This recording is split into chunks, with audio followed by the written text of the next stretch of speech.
So we know from quantum theory that the act of observation is an act of fact creation. And that is built into what I'm saying with this theory of consciousness.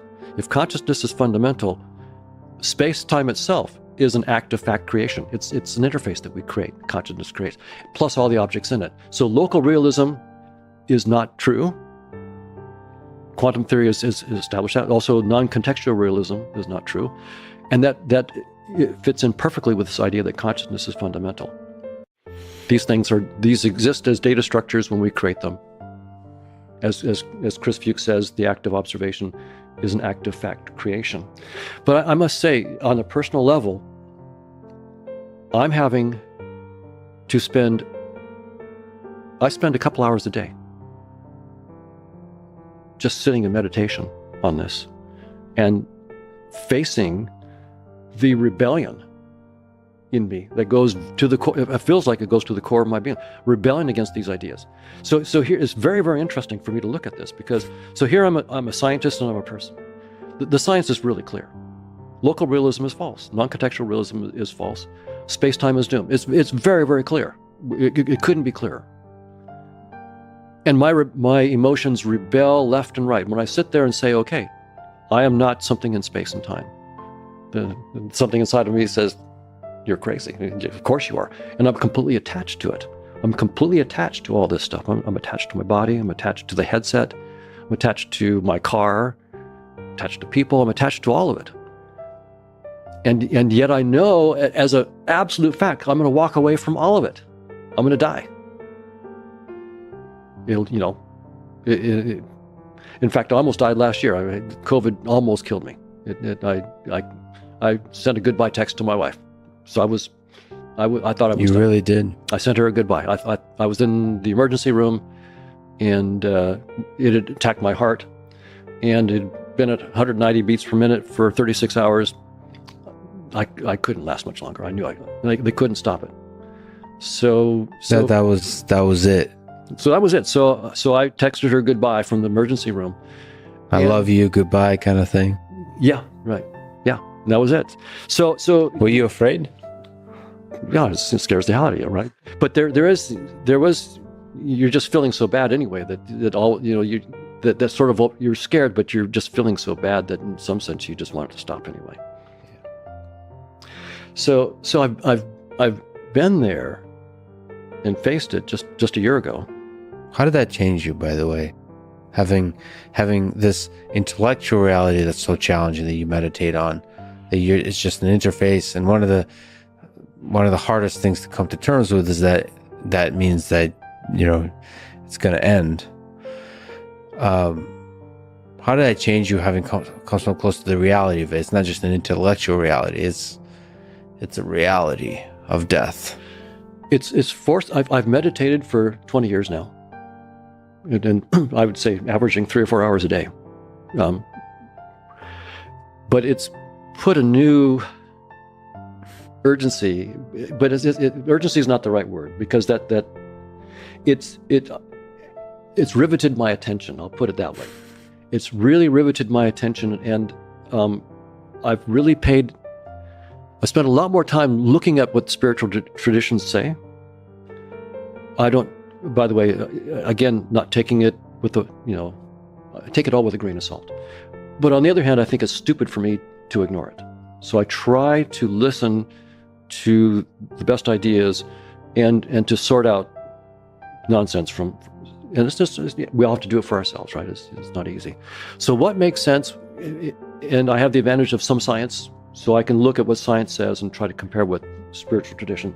I try to sort it out for myself. But then I also look and realize that there's another aspect to me, which is this whole emotional aspect. I seem to be wired up, as evolutionary psychology says I'm wired up, right?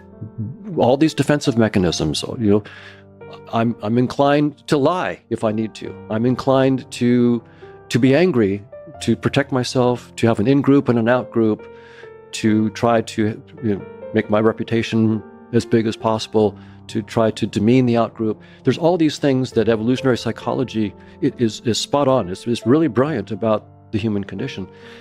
And yet I think evolution, as I said, evolutionary theory is a projection of a deeper theory where there may be no competition.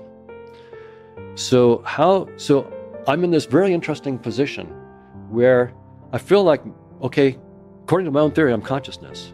And maybe this is what it means for consciousness to wake up. It's not easy. It's almost like I feel like I have real skin in the game. It really is scary. I really was scared when I was about to die. It really was hard to say goodbye to my wife. It really pained. And to then look at that and then look at the fact that I'm going to walk away from this anyway, and it's just an interface. So it's trying to put all this stuff together and really grok it, so to speak, not just intellectually, but grok it at an emotional level. What are you afraid of, you silly evolved organism that's gotten way too attached to the interface? What are you really afraid of? That's right. Is there very personal? Hope you get some good things after this. Subscribe to support the show.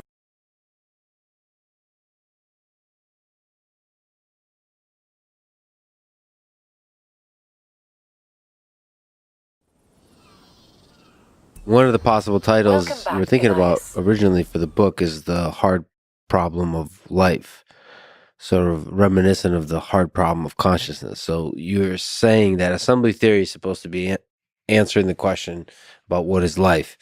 So let's go to the other hard problems. You also say that's the easiest of the hard problems is the hard problem of life.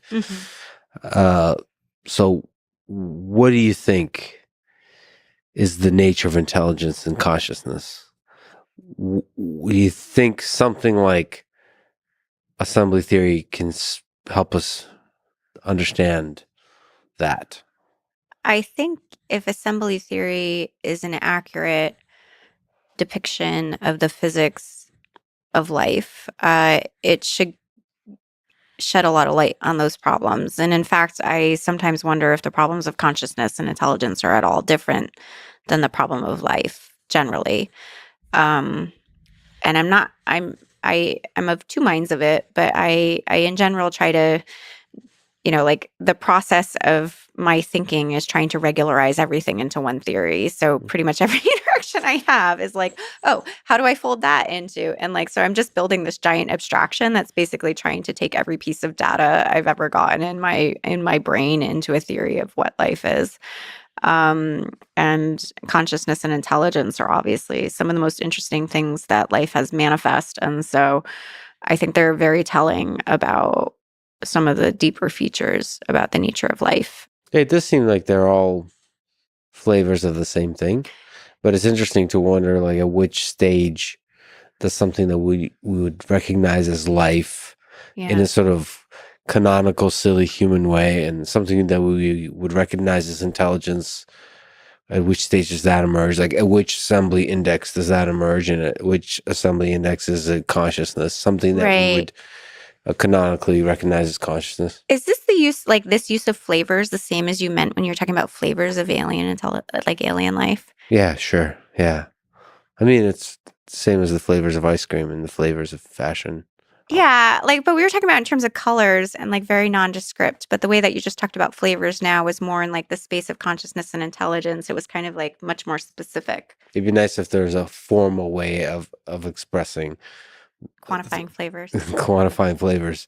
Yeah. It seems like I would order it life, consciousness, intelligence probably as the order in which things emerge, and they're all just the same. They're the same. We're using the word life differently here. I mean, life sort of, when I'm talking about what is a living versus a non-living thing at a bar with a person, I'm already 4 or 5 drinks in, that kind of thing. Just that. we're not being too philosophical. Here's the thing that moves and here's the thing that doesn't move. And but maybe consciousness precedes that. It's a weird dance there. Is life precede consciousness or consciousness precede life? And I think that understanding of what life is in the way you're doing will help us disentangle that. depending on what you want to explain, as I was saying before, you have to assume something's fundamental. And so because people can't explain consciousness, there's a temptation for some people to want to take consciousness as fundamental and assume everything else is derived out of that. And then you get some people that want to assume consciousness preceded life. And I don't find either of those views particularly illuminating. I think because I don't want to assume a phenomenology before I explain a thing. And so what I've tried really hard to do is not assume that I think life is anything, except hold on to sort of the patterns and structures that seem to be the sort of consistent ways that we talk about this thing, and then try to build a physics that describes that. And I think that's a really different approach than saying, consciousness is this thing, we all feel and experience about things. I would want to understand the regularities associated with that and build a deeper structure underneath that and build into it. I wouldn't want to assume that thing and that I understand that thing, which is usually how I see people talk about it. The difference between life and consciousness. Yeah. Which comes first? Yeah. So I think if you're thinking about this sort of thinking about living things as these giant causal structures or these objects that are deep in time or whatever language we end up using to describe it, it seems to me that consciousness is about the fact that we have a conscious experience is because we are these temporally extended objects. So consciousness and the abstraction that we have in our minds is actually a manifestation of all the time that's rolled up in us. And it's just because we're so huge that we have this very large inner space that we're experiencing that's not, and it's also separated off from the rest of the world because we're this separate thread in time. And so our consciousness is not exactly shared with anything else because nothing else occupies the same part of time that we occupy. But I can understand something about you maybe being conscious because you and I didn't separate that far in the past in terms of our causal histories. So in some sense, we can even share experiences with each other through language because of that sort of overlap in our structure.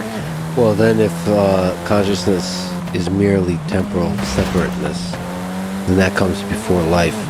It's not merely temporal separateness. It's about the depth in that time. So it's the reason that my conscious experience is not the same as yours is because we're separated in time. The fact that I have a conscious experience is because I'm an object that's super deep in time. So I'm huge in time. And that means that there's a lot there that I am basically, in some sense, a universe onto myself because my structure is so large relative to the amount of space that I occupy. But it feels like that's possible to do before you get anything like bacteria.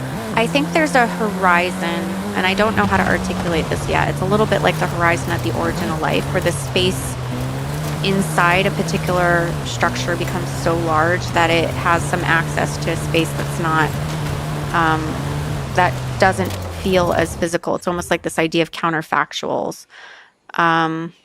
So I think like the past history of your horizon is just much larger than can be encompassed in like a small configuration of matter. So you can like pull this stuff into existence. This property is maybe a continuous property, but there's something really different about human level physical systems and human level ability to understand reality. I really love David Deutsch's conception of universal explainers and that's related to the theory of universal computation. And I think there's some transition that happens there. But maybe to describe that a little bit better, what I can also say is like what intelligence is in this framework. So you have these objects that are large in time. They were selected to exist by constraining the possible space of objects to this particular, like all of the matter is funneled into this particular configuration of object over time. And so these objects arise through selection. But the more selection that you have embedded in you, the more possible selection you have on your future. And so selection and evolution we usually think about in the past sense, where selection happened in the past. But objects that are high density configurations of matter that have a lot of selection in them are also selecting agents in the universe. So they actually embody the physics of selection, and they can select on possible futures. And I guess what I'm saying with respect to consciousness and the experience we have is that there's something very deep about that structure and the nature of how we exist in that structure that has to do with how we're navigating that space and how we generate that space and how we continue to persist in that space. Is there shortcuts we can take to artificially engineering living organisms? Artificial life, artificial consciousness, artificial intelligence. So maybe just looking pragmatically at the LLMs we have now, do you think those can exhibit qualities of life, qualities of consciousness, qualities of intelligence in the way we think of intelligence? I mean, I think they already do, but not in the way I hear popularly discussed. So they're obviously signatures of intelligence and a part of a ecosystem of intelligent systems. But I don't know that individually, I would assign all the properties to them that people have. It's a little like, we talked about the history of eyes before and like how eyes scaled up into technological forms. And language has also had a really interesting history and got much more interesting, I think, once we started writing it down. And then, in inventing books and things. But every time that we started storing language in a new way, we were kind of existentially traumatized by it. So the idea of written language was traumatic because it seemed like the dead were speaking to us, even though they were deceased. And books were traumatic because, suddenly there were lots of copies of this information available to everyone, and it was going to somehow dilute it. And large language models are kind of interesting because they don't feel as static. They're very dynamic.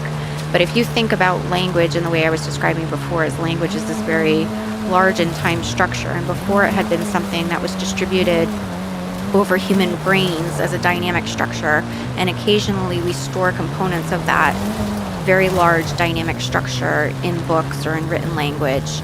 Now we can actually store the dynamics of that structure in a physical artifact, which is a large language model.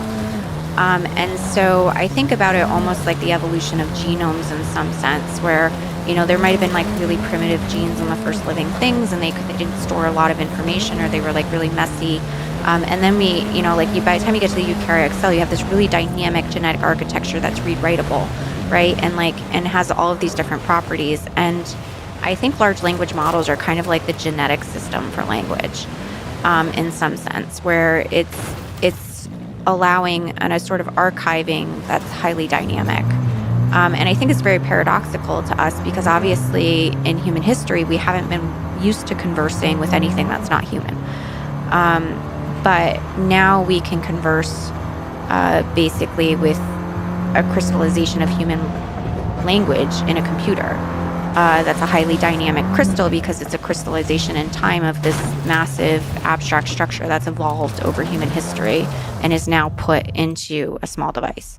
I think crystallization kind of implies that a limit on its capabilities. I think there's not, I mean it very purposefully, because a particular instantiation of a language model trained on a particular data set becomes a crystal of the language at that time it was trained. But obviously we're iterating with the technology and evolving it. I guess the question is, when you crystallize it, when you compress it, when you archive it, you're archiving some slice of the collective intelligence of the human species. That's right. And the question is, how powerful is that? Right. It's a societal level technology, right? We've actually put collective intelligence in the box. Yeah, I mean, how much smarter is the collective intelligence of humans versus a single human? And that's the question of AGI versus human level intelligence. Superhuman level intelligence versus human level intelligence. How much smarter can this thing, when done well, when we solve a lot of the computation complexities, maybe there's some data complexities, and how to really archive this thing, crystallize this thing really well. Yeah. How powerful is this thing going to be? What's your I think I don't like the sort of language we use around that, and I think the language really matters. So I don't know how to talk about how much smarter one human is than another, right? Like usually we talk about abilities or particular talent someone has. And, you know, going back to, you know, David Deutsch's idea of universal explainers, it, like, you know, adopting the view that, you know, we're the first, you know, kinds of structures our biosphere has built that can understand the rest of reality. We have this universal comprehension capability. You know, he makes an argument that basically we're the first things that actually are capable of understanding anything. It doesn't matter. It doesn't mean an individual understands everything, but like we have that capability. And so there's not a difference between that and what people talk about with AGI. In some sense, AGI is a universal explainer. But, you know, like it might be that a computer is much more efficient at doing, you know, I don't know, prime factorization or something than a human is. But it doesn't mean that it's necessarily smarter or has a broader reach of the kind of things that can understand than a human does. And so I think we really have to think about, is it a level shift, or is it we're enhancing certain kinds of capabilities humans have in the same way that we can enhance eyesight by making telescopes and microscopes? Are we enhancing capabilities we have into technologies, and the entire global ecosystem is getting more intelligent? Or is it really that we're building some super machine in a box that's going to be smart and kill everybody? Like that sounds like a science. Like it's not even a science fiction narrative. It's a bad science fiction narrative. I just don't think it's actually accurate to any of the technologies we're building or the way that we should be describing them. It's not even how we should be describing ourselves. So the benevolent stories is a benevolent system that's able to transform our economy, our way of life, by just, you know, 10xing the GDP of Well, these are countries. human questions, right? I don't think they're necessarily questions that we're going to like outsource to an artificial intelligence. I think what is happening and will continue to happen is there's a co-evolution between humans and technology that's happening, and we're coexisting in this ecosystem right now, and we're maintaining a lot of the balance. And for the balance to shift to the technology would require some very bad human actors, which is a real risk, or some sort of, I don't know, some sort of dynamic that favors, like, I just don't know how that plays out without human agency actually trying to put it in that direction. It could also be how rapid the rate. The rapid rate is scary. So, like, I think the things that are, you know, terrifying are, you know, the ideas of deep fakes or, you know, like, you know, all the kinds of issues that become legal issues about artificial intelligence technologies, and using them to control weapons, or using them for, you know, like child pornography, or, you know, like or like, you know, faking out that someone's, you know, loved one was kidnapped or killed, and it, you know, like, and like, there's all kinds of things that are super scary in this landscape, and all kinds of new legislation needs to be built, and all kinds of guardrails on the technology to make sure that people don't abuse it need to be built, and that needs to happen. And I think one function of sort of the artificial intelligence doomsday sort of part of our culture right now is it's sort of our immune response to knowing that's coming, and we're over scaring ourselves, so we try to act more quickly, which is good. But I just, you know, it's about the words that we use versus the actual things happening behind the word. I think one thing that's good is when people are talking about things different ways, it makes us think about them. And also when things are existentially threatening, we want to pay attention to those. But the ways that they're existentially threatening and the ways that we're experiencing existential trauma, I don't think that we're really going to understand for another century or two, if ever. And I certainly think they're not the way that we're describing them now. Well, creating existential trauma is one of the things that makes life fun, I guess. It's just what we do to ourselves. It gives us really exciting big problems to solve. Yeah, for sure. Do you think we will see these AI systems become conscious, or convince us that they're conscious, and then maybe we'll have relationships with them, romantic relationships? Well, I think people are going to have romantic relationships with them, and I also think that some people would be convinced already that they're conscious. But I think in order, what does it take to convince people that something is conscious? I think that we actually have to have an idea of what we're talking about, that it's like we have to have a theory that explains when things are conscious or not, that's testable, right? And we don't have one right now. So I think until we have that, it's always going to be this sort of gray area where some people think it has it and some people think it doesn't, because we don't actually know what we're talking about that we think it has. So do you think it's possible to get out of the gray area and really have a formal test for consciousness For sure. and for life, For sure. as we've been talking about for assembly theory? Yeah. Consciousness is a tricky one. It is a tricky one. I mean, that's why it's called the hard problem of consciousness, because it's hard. And, it might even be outside of the purview of science, which means that we can't understand it in a scientific way. There might be other ways of coming to understand it, but those may not be the ones that we necessarily want for technological utility, or for developing laws with respect to, because the laws are the things that are going to govern the technology. Well, I think that's actually where the hard problem of consciousness, a different hard problem of consciousness, is that I fear that humans will resist.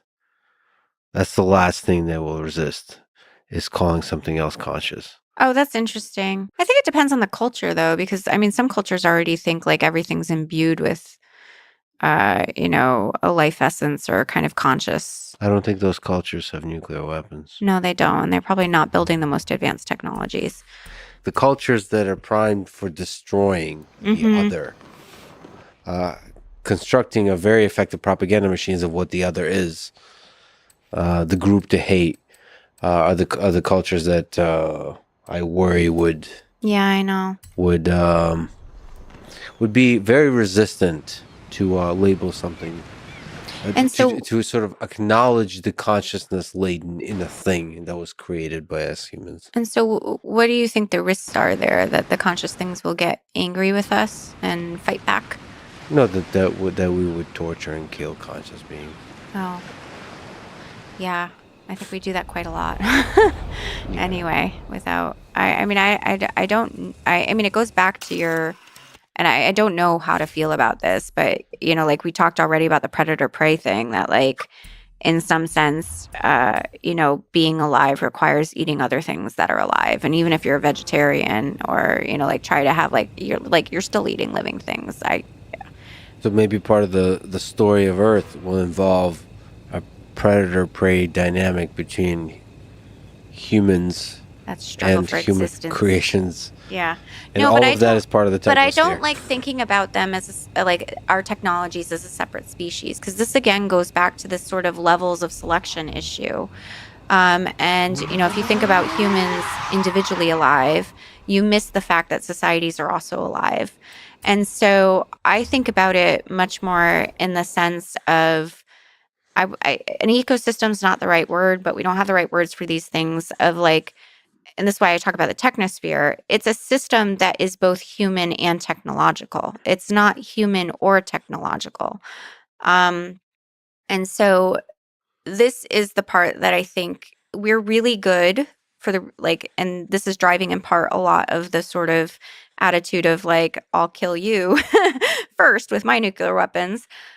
We're really good at identifying things as other. We're not really good at understanding when we're the same or when we're part of an integrated system that's actually functioning together in some kind of cohesive way. So even if you look at the division in American politics or something, for example, it's important that there's multiple sides that are arguing with each other, because that's actually how you resolve society's issues. It's not like a bad feature. I think like some of the sort of extreme positions and like the way people talk about it are maybe not ideal.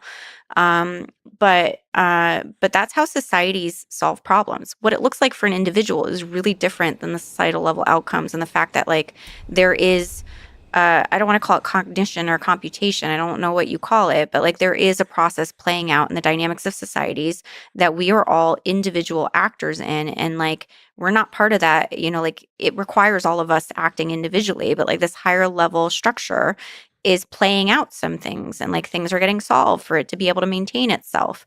And that's the level that our technologies live at. They don't live at our level. They live at the societal level, and they're deeply integrated with the social organism, if you want to call it that.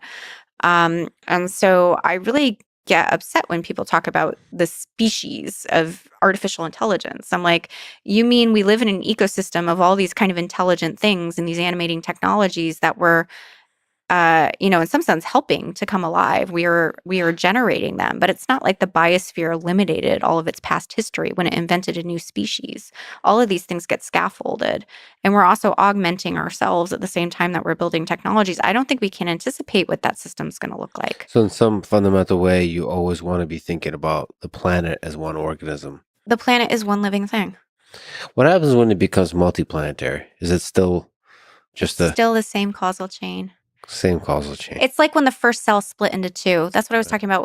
When a planet reproduces itself, the technosphere emerges enough understanding. It's like this recursive, like the entire history of life is just recursion, right? So you have an original life event. It evolves for 4 billion years, at least on our. We know this, climate scientists know this, weather people know it. It's a problem. And so people who are talking about the simulation hypothesis kind of would totally ignore the problem that we have with putting our reality on a computer.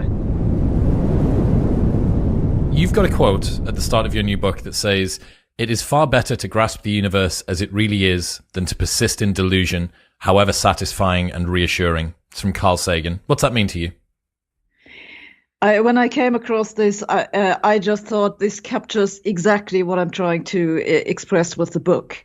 So it's very tempting to fall for some pleasant explanation and try not to look at the evidence. But I think in the end, it's better to actually look at the evidence, at least for me. So that's been my conclusion, because otherwise you always have this feeling that you're lying to yourself.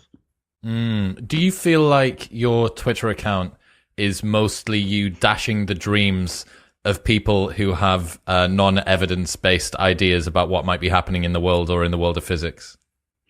Well, except for the animal pictures, basically.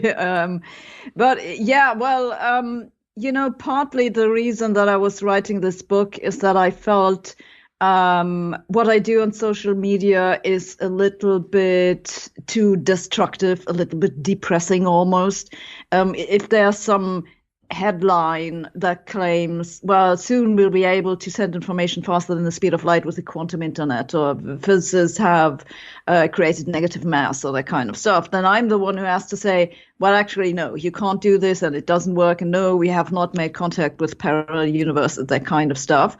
And I do think it's important, but it's a very one-sided picture of physics. It raises the impression that physics just tells you what you can't do, what isn't possible. And I think physics has another side where it opens new possibilities. It tells you what you can do. It brings up new ideas that you might not have thought about otherwise. So rather than just playing defense all the time, there's the opportunity for you to put forward some ideas. Well, not my own ideas. I'm talking about stuff like the multiverse, or other ideas that have already, I would say, an almost established place in the public mind. Is ideas like that time slows down near black holes, or wormholes, or maybe teleportation. Those are all ideas that came out of physics. And I think it's really inspirational. And I understand that people like it and they want to hear more about it. And so I thought, well, I'll write a book about all those big ideas. Speaking of ideas that have captured the public consciousness, the simulation hypothesis is something that's been thrown around an awful lot. What's your problem with the simulation hypothesis? So the simulation hypothesis is the idea that our reality is just a computer program, basically. And once you buy into this, there needs to be some kind of programmer who has written the code. And God knows what this programmer is doing. Maybe he is God. And so I think that as a talking point over a glass of wine, that's well and fine. Or maybe if philosophers want to go on about it, that's also fine. But if you claim that it's actually based on science, that's when I get a problem. Because it's a pretty big claim about what it takes to reproduce our observations. And it's a claim that says, well, you can reproduce everything that we observe, with an algorithm put on a computer. And I want to see the algorithm. I'm like, show it to me, because basically you just claim that you have a theory of everything. And that falls into the terrain of the foundations of physics, which is where I work. And so I think philosophers who write about it and make statements like, oh, well, you don't have to think about the computational capacity of the computer, because if there's some corner of the universe where no one's looking at the moment, you don't have to compute it. I'm like, yeah, well, show me how you want to write this into the code. So I'm just not buying it.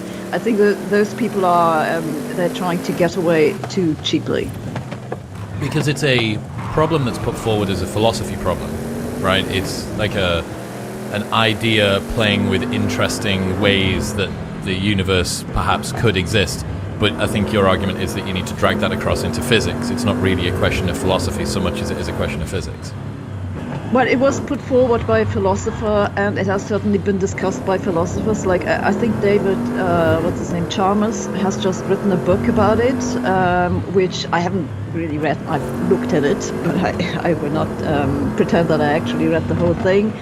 And it's fine to discuss, on this abstract basis. Maybe one day there'll be someone who'll be able to write a code on some kind of computer, on that level. But when you're making a claim that it is actually possible, for what we currently know about the laws of nature and what we know about computers, then I think that's pushing it too far. And I think that some people who have made claims about it, like Elon Musk, for example, and Neil deGrasse Tyson is one of them who's made statements about it. I think they overemphasize how much of it is actually based on science, and that's the point where I get a problem. Which bit is not based in science? The fact that we don't have the computing power or the algorithms to be able to do this? Well, we don't have the algorithms. We don't even know how to do it. There are really basic problems with how do you describe a chaotic system? This is something, just to stick with this example, that climate physicists have to cope with in reality. And it's really difficult because, as you probably know, you have something like the Navier-Stokes equation. It's scale invariant. So strictly speaking, you can't just chop it off at a finite grid. What is that? Go into that. Well, what, the Navier-Stokes equation or finite grid? I'm not familiar with either of those. The Navier-Stokes equation is the equation that describes how fluids and gases behave. For example, the atmosphere, but also oceans, water, and that kind of stuff. So it's like the central equation that you have to solve on a computer if you want to describe the weather or the climate in the long run. And this equation has the property that it's scale invariant, which basically means it draws on all different scales, like the long ones and the very short ones. But if you want to calculate what happens for the globe, you can't actually, on a computer, you can't really calculate it on all scales. So what you have to do is you put a grid on it. The resolution of the grid depends on whether you want to do a calculation on a country basis or on the entire globe and for what time span. But typically for climate models, it's right now, I think, something on the order of several tenths of kilometers, and maybe for weather models, they can go down to one or a few kilometers. So I'm not a climate scientist, so I hope this is roughly right. It should be kind of in that order of magnitude. But that's clearly not scale invariant. So you've modified the equations, and that has consequences. So they're just situations which those models will not correctly predict. And we know this, climate scientists know this, weather people know it. It's a problem. And so people who are talking about the simulation hypothesis kind of would totally ignore the problem that we have with putting our reality on a computer. And that's only at the scale of a world, or perhaps even a country, with the grid size or the pixel equivalent of 1 square kilometer, perhaps. So trying to make something that's Planck length across an entire universe is significant. Okay, I understand. So if we can't simulate a universe, can we create one?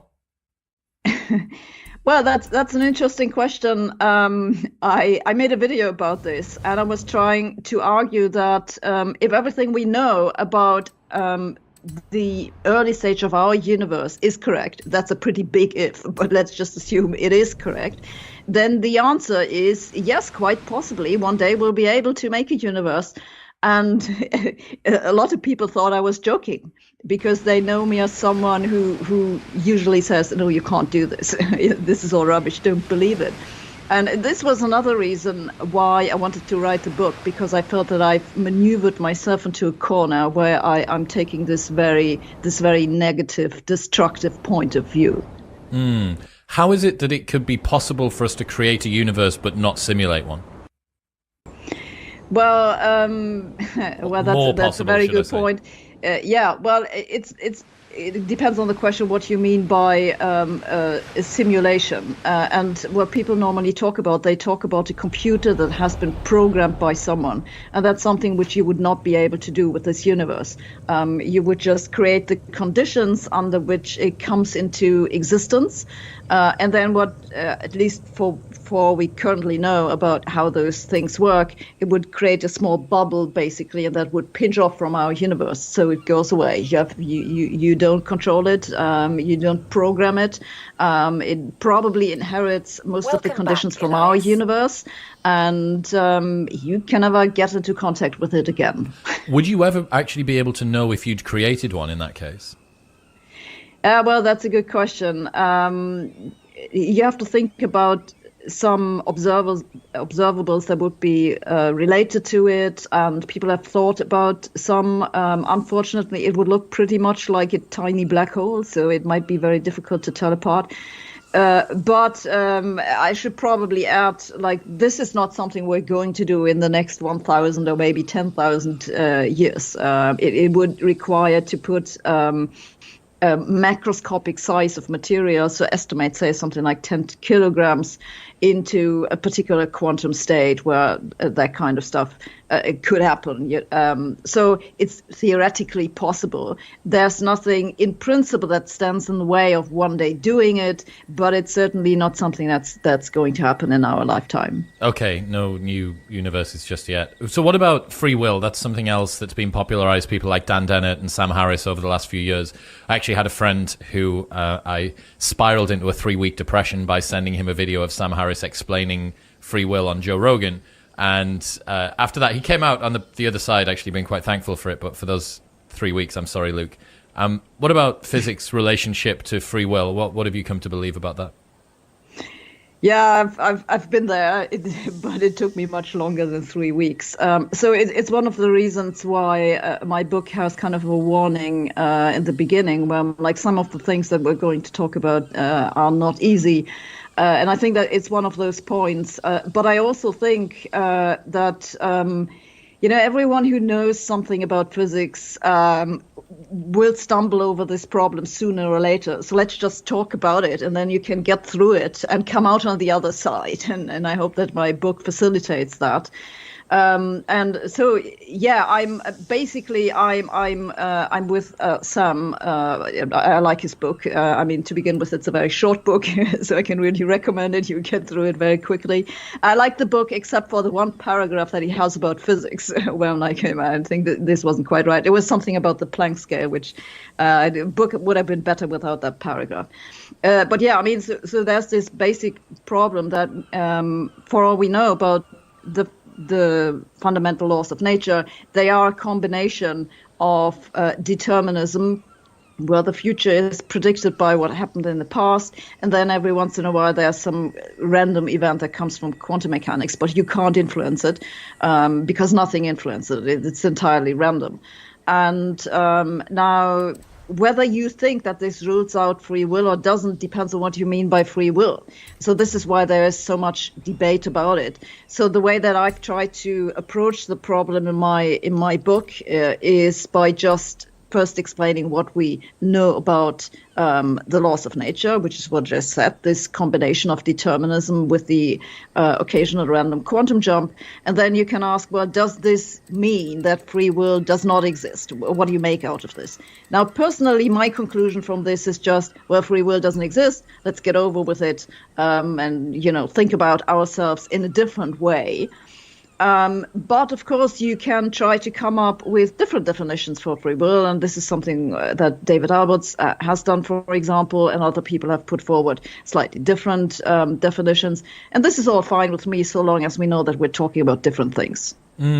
What is it that's happening at the quantum level that's causing this random chance? Because as far as I was aware, it means that had you have gone back and run the same period of time again, that something different could have happened. But I thought that given the initial conditions, everything is predetermined from there. But it seems like you're saying there is a genuine roll of the dice here, which could one time come up with a 1 and the next time come up with a 3 of some kind. If you take quantum mechanics seriously, the way that we use it right now, that's exactly what happens. Of course, you can't actually go back in time and run it again. so there's a slight problem with that. But at least the way that the theory works, there are occasionally those measurement events for which you can't predict the outcome. You can only predict the probability of getting a particular outcome. Those are generally random. They're indeterministic. So quantum mechanics is an indeterministic theory. But of course, quantum mechanics may fundamentally not be correct. It may just be an approximation to something else that's going on, and that something else might be deterministic again. And then, as you certainly know, there's also the many words interpretation, which tries to do away with the measurement update entirely. So then you only have the deterministic evolution left. So it's somewhat controversial. But yeah, I mean, I think for what the discussion about free will is concerned, it doesn't really matter. You know, you either have a deterministic evolution with the occasional random event, or you have a deterministic evolution without the occasional random event. But in both cases, I find it difficult to make sense of free will. Yes, because am I right in thinking the many worlds is where you branch off each time that something occurs? Is that right? Yeah, basically. So when in the standard interpretation, which is often called the Copenhagen interpretation, you make a measurement, you collapse the wave function into one definite outcome, but you don't know exactly what, which outcome. So that's the indeterminism. In the many worlds interpretation, you don't collapse the wave function. You just say, well, now there are 2 universes, or 3 or 4 or 5, depending on how many possible outcomes there would have been, and each of them happens in its own universe. Yeah. So what that would mean is that each universe is deterministic because you are following down the path of one. If you continue to go down that would mean that that is the only way that could have come out, and all of the others are also deterministic. Is that right? No, actually what's deterministic is the entirety of all universes. Right, but understood. if you are in one of those universes, it'll still look indeterministic, and this is exactly what we see, right? It looks indeterministic. Ah, I see. So is it right, you often hear that if we had known the initial conditions of all of the matter at the beginning of the Big Bang, we could have accurately predicted everything that was going to occur for the rest of time going forward. Is that not true?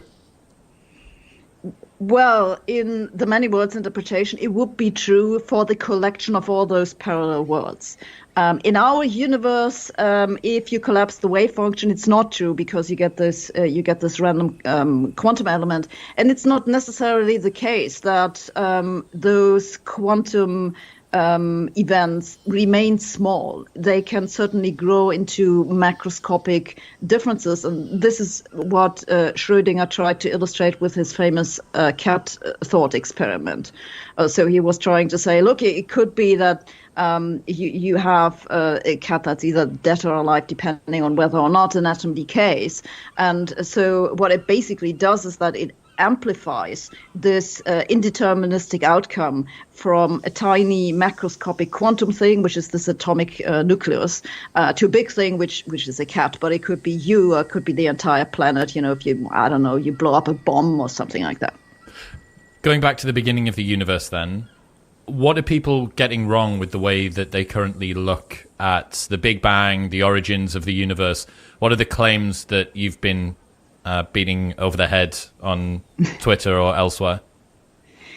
Yeah, so the problem is that we have a fairly well-established theory of how the universe evolves. And yeah, there are some niggly bits with dark matter and dark energy, but let's leave this aside for the moment. So we have Einstein's theory of general relativity that tells us how the universe as a whole changes in time if we know the matter and energy content. So we can use this to extrapolate the present state back in time by using those equations.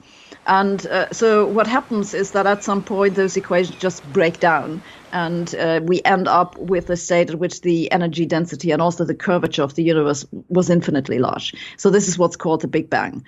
And now the problem is that most physicists, me included, think that this is probably not what actually happened. It just means that those equations break down, and we would have to use a better theory. So that would be a quantum theory of gravity, but we don't have it. So how did the universe begin? Well, we don't know because we don't have this theory. Now, of course, a lot of physicists are unhappy with this state of affairs.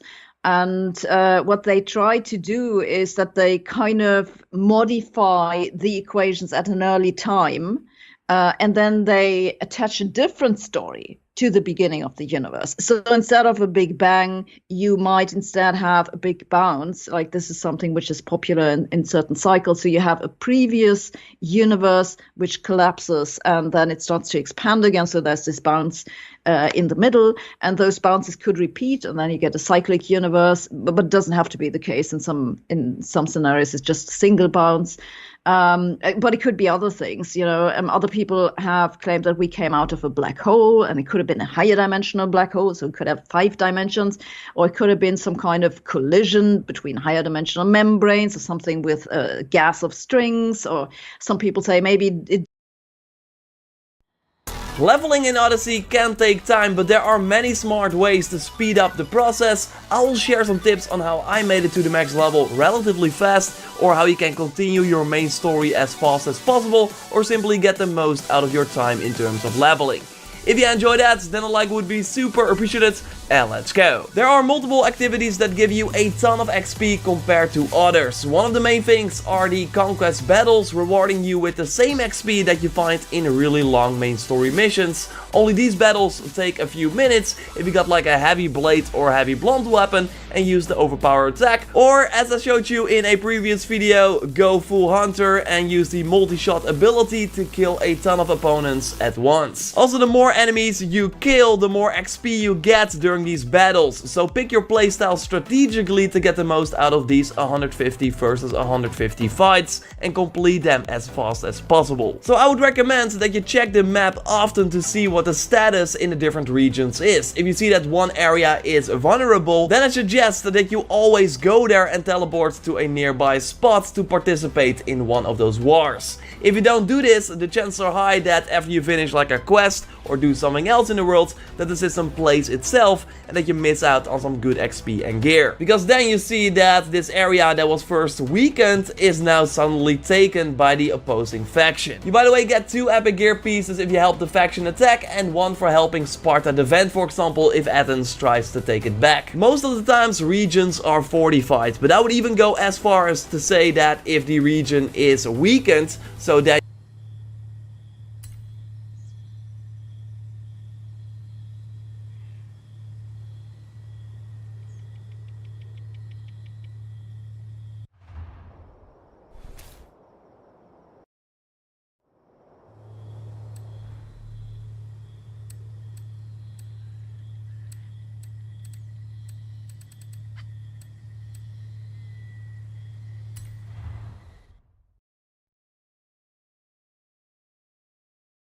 and you still need 1 bar to trigger the conquest battle, then I would all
also go there.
Eventually, you'll probably reach a point in Assassin's Creed Odyssey where you're too underleveled to progress in the main story without struggling. Luckily, Odyssey is massive and there's an abundance of mercenaries to kick, forts to raid, and nations to conquer. But what's the best way to level fast? Well, we did the math, and here are 7 things you need to know when grinding for XP.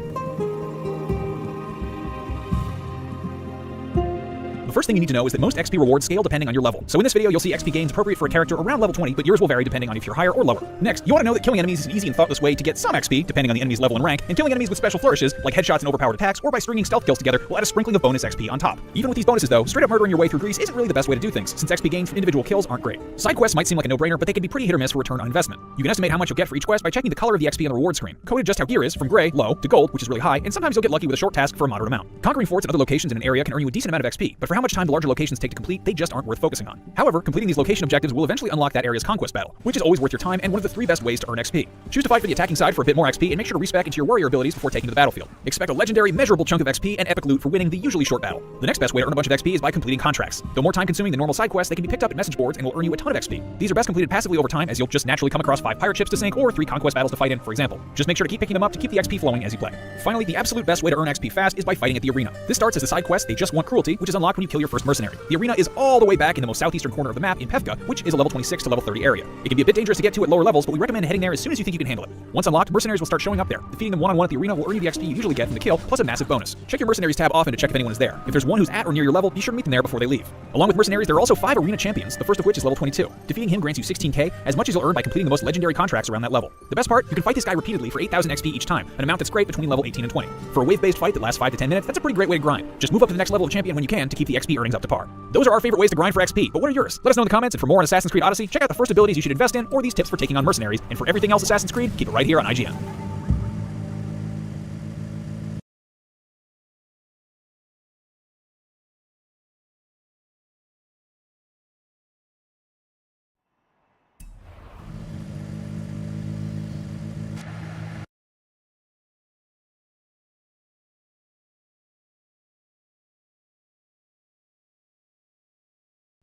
Leveling in Odyssey can take time, but there are many smart ways to speed up the process. I'll share some tips on how I made it to the max level. Is it still just the Still the same causal chain. same causal chain? It's like when the first cell split into 2. That's what I was talking about when it went up. There's clear places. So you have an original life event. It evolves for 4 billion years, at least on our planet. The origin reproduces. He is an astrobiologist and theoretical physicist interested in the origin of life and in discovering alien life on other worlds. She has written an amazing new upcoming book titled Life as No One Knows It, The Physics of Life's Emergence. This book is coming out on August 6th, so please go pre-order it now. It will blow your mind. This is a Lecture Podcast. To support it, please check out our sponsor in the description. And now, dear friends, here's Sarah Walker. You open the book, life as no one knows it, the physics of life's emergence, with a distinction between the materialists and the vitalists. So what's the difference? Can you maybe define the two? I think the question there is about whether life can be described in terms of matter and physical things, or whether there is some other feature that's not physical that actually animates living things. So for a long time, people maybe have called that a soul. It's been really hard to pin down what that is. So I think the vitalist idea is really that it's kind of dualistic interpretation, that there's sort of the material properties, but there's something else that animates life that is there when you're alive and it's not there when you're dead. And the materialists kind of don't think that there's anything really special about the matter of life and material substrate that life is made out of. So they disagree on some really fundamental points. Is there a gray area between the two? Like, maybe all there is matter, but there's so much we don't know. There might as well be magic. But like, whatever that magic that the vitalists see. Meaning, like, there's just so much mystery that it's really unfair to say that it's boring and understood and as simple as quote-unquote physics. Yeah, I think the entire universe is just a giant mystery. I guess that's what motivates me as a scientist. And so oftentimes when I look at open problems like the nature of life or consciousness or what is intelligence or are there souls or whatever question that we have that we feel like we aren't even on the tip of answering yet, I think we have a lot more work to do to really understand the answers to these questions. So it's not magic, it's just the unknown. And I think a lot of the history of humans coming to understand the world around us has been taking ideas that we once thought were magic or supernatural and really understanding them in a much deeper way, that we learn what those things are. And they still have an air of mystery even when we understand them. There's no sort of bottom to our understanding. So do you think the vitalists have a point that they're more eager and able to notice the magic of life? I think that no tradition, vitalists included, is ever fully wrong about the nature of the things that they're describing. So a lot of times when I look at different ways that people have described things across human history, across different cultures, there's always a seed of truth in them, and I think it's really important to try to look for those, because if there are narratives that humans have been telling ourselves for thousands of years, for thousands of generations, there must be some truth to them. We've been learning about reality for a really long time, and we recognize the patterns that reality presents us. We don't always understand what those patterns are. And so I think it's really important to pay attention to that. So I don't think the vitalists were actually wrong. And a lot of what I talk about in the book, but also I think about a lot just professionally, is the nature of our definitions of what's material and how science has come to invent the concept of matter.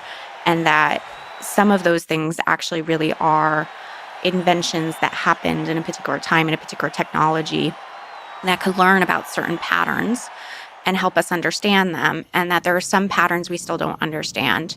And if we knew how to measure those things, or we knew how to describe them in a more rigorous way, we would realize that the material world, matter, has more properties than we thought that it did.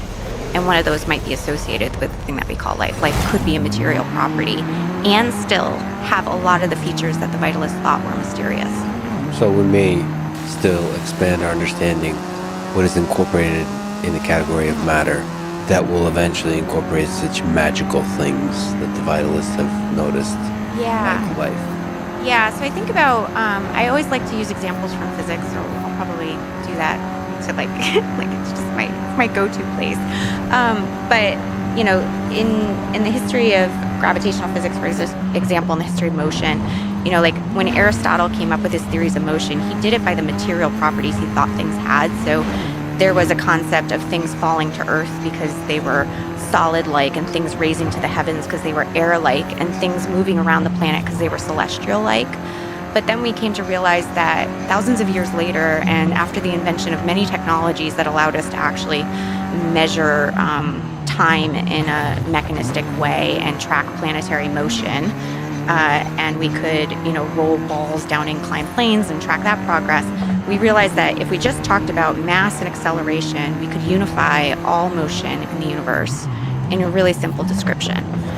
So we didn't really have to worry about the fact that my cup is heavy and the air is light. Like, the same laws describe them, if we have the right material properties to talk about what those laws are actually interacting with. And so I think the issue with life is we don't know how to think about information in a material way.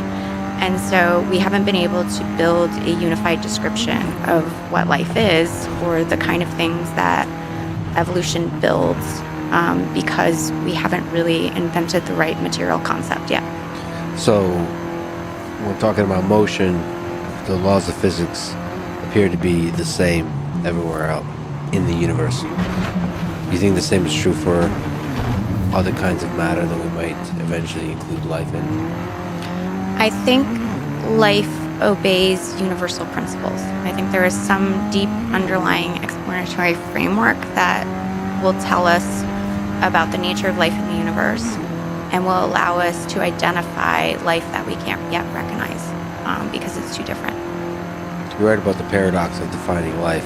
Why does it seem to be so easy and so complicated at the same time? You know, all the sort of classic definitions people want to use just don't work. They don't work in all cases. So Carl Sagan had this wonderful essay on definitions of life where I think he talks about aliens coming from another planet. If they saw Earth, they might think that cars were the dominant life form because there's so many of them on our planet. And like humans are inside them, and you might want to exclude machines, but any definition, you know, like classic biology textbook definitions would also include them. And so, you know, he wanted to draw a boundary between these kind of things by trying to exclude them, but they were naturally included by the definitions people want to give. And in fact, what he ended up pointing out is that all of the definitions of life that we have, whether it's life is a self-reproducing system, or life eats to survive, or life requires compartments, whatever it is, there's always a counterexample that challenges that definition. This is why viruses are so hard, or why fire is so hard.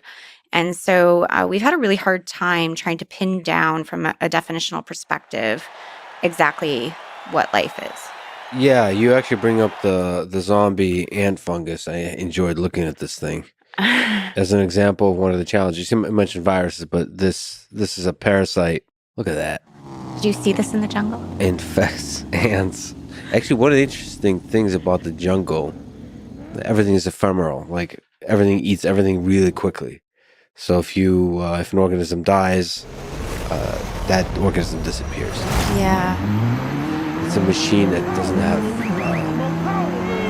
I wanted to say, doesn't have a memory or a history, which is interesting given your work on history in defining a living being. The jungle forgets very quickly. It wants to erase the fact that you existed very quickly. Yeah, but it can't erase it. It's just restructuring it. And I think the other thing that is really, you know, vivid to me about this example that you're giving is how much death is necessary for life. So I worry a bit about notions of immortality and whether immortality is a good thing or not. So I have sort of a broad conception that life is the only thing the universe generates that actually has even the potential to be immortal. But that's as like this sort of process that you're describing where life is about memory and historical contingency and construction of new possibilities. But when you look at any instance of life, especially one as dynamic as what you're describing, it's a constant birth and death process.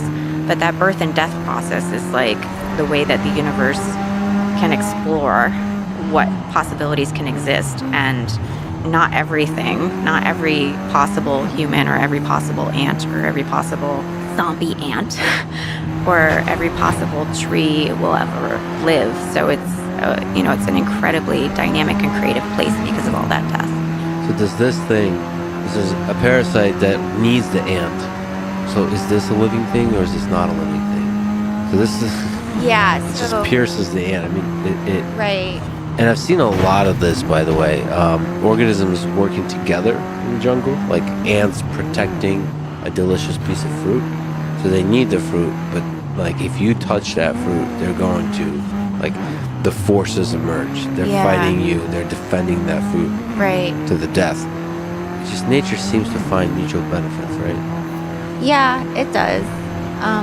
I think the thing that's perplexing for me about these kind of examples is, effectively the ant's dead, but it's staying alive now because it's piloted by this fungus. Mm-hmm. And so that gets back to this, thing that we were talking about a few minutes ago about how the boundary of life is really hard to define. So, anytime that you want to draw a boundary around something and you say, this feature is the thing that makes this alive, or this thing is alive on its own, there's not ever really a clear boundary. And these kind of examples are really good at showing that, because it's like the thing that you would have thought is the living organism is now dead, except that it has another living organism that's piloting it. So the two of them together are alive in some sense, but they're, now in this kind of weird symbiotic relationship that's taking this ant to its death. So what do you do with that in terms of when you try to define life? I think we have to get rid of the notion of an individual as being relevant. And this is really difficult because, a lot of the ways that we think about life, like the fundamental unit of life is the cell, individuals are alive, but we don't think about how gray that distinction is. So, for example, you might consider, self-reproduction to be the most defining feature of life. A lot of people do. Actually, like, one of these standard different definitions that a lot of people may feel like to use in astrobiology is life is a self-sustaining chemical system capable of Darwinian evolution, which I was once quoted as agreeing with, and I was really offended because I hate that definition. I think it's terrible. And I think it's terrible that people use it. I think like every word in that definition is actually wrong as a descriptor of life. Life is a self-sustaining chemical system capable of Darwinian evolution. Why is that? That seems like a pretty good definition. I know. If you want to make me angry, you can pretend I said that and believed it. So self-sustaining chemical system, Darwinian evolution. What is self-sustaining? What's so frustrating? I mean, which aspect is frustrating to you? But it's also those are very interesting words. Yeah, they're all interesting words. And, together they sound really smart and they sound like they box in what life is, but you can use any of the words individually and you can come up with counterexamples that don't fulfill that property. The self-sustaining one is really interesting, thinking about humans, right? Like we're not self-sustaining, we're dependent on societies. And so, I find it paradoxical that, it might be that societies, because they're self-sustaining units, are now more alive than individuals are. And that could be the case, but I still think we have some property associated with life. I mean, that's the thing that we're trying to describe.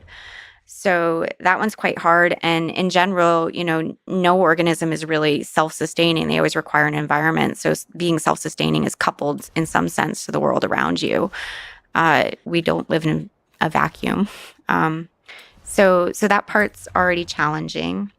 And then you can go to chemical system. I don't think that's good either. I think there's a confusion because life emerges in chemistry, that life is chemical. I don't think life is chemical. I think life emerges in chemistry because chemistry is the first thing the universe builds where it cannot exhaust all the possibilities because the combinatorial space of chemistry is too large. Well, but is it possible to have a life that is not a chemical system? Yes. There's a guy I know named Lee Cronin who's been on a podcast a couple times who just got really pissed off listening to this.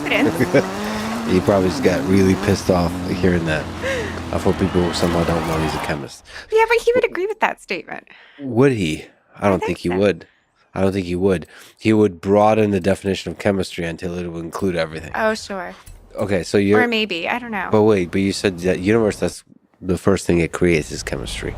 Very precisely, it's not the first thing it creates. Obviously, like, it has to make atoms first, but it's the first thing. Like, if you think about, the universe originated, atoms were made in, Big Bang nucleosynthesis, and then later in stars, and then planets formed, and planets become engines of chemistry. They start exploring what kind of chemistry is possible, and the combinatorial space of chemistry is so large that even on every planet in the entire universe, you will never express every possible molecule. I like this example actually that Lee gave me, which is to think about Taxol. It has a molecular weight of about 853. It's got, a lot of atoms, but it's not astronomically large. And if you tried to make one molecule with that molecular formula in every three-dimensional shape you could make with that molecular formula, it would fill 1.5 universes in volume. So with one unique molecule. That's just one molecule. So chemical space is huge. And I think it's really important to recognize that, because if you want to ask a question of why does life emerge in chemistry, well, life emerges in chemistry because life is the physics of how the universe selects what gets to exist. And those things get created along historically contingent pathways and memory and all the other stuff that we can talk about. But the universe has to actually make historically contingent choices in chemistry because it can't exhaust all possible molecules. What kind of things can you create that's outside the combinatorial space of chemistry? That's what I'm trying to understand.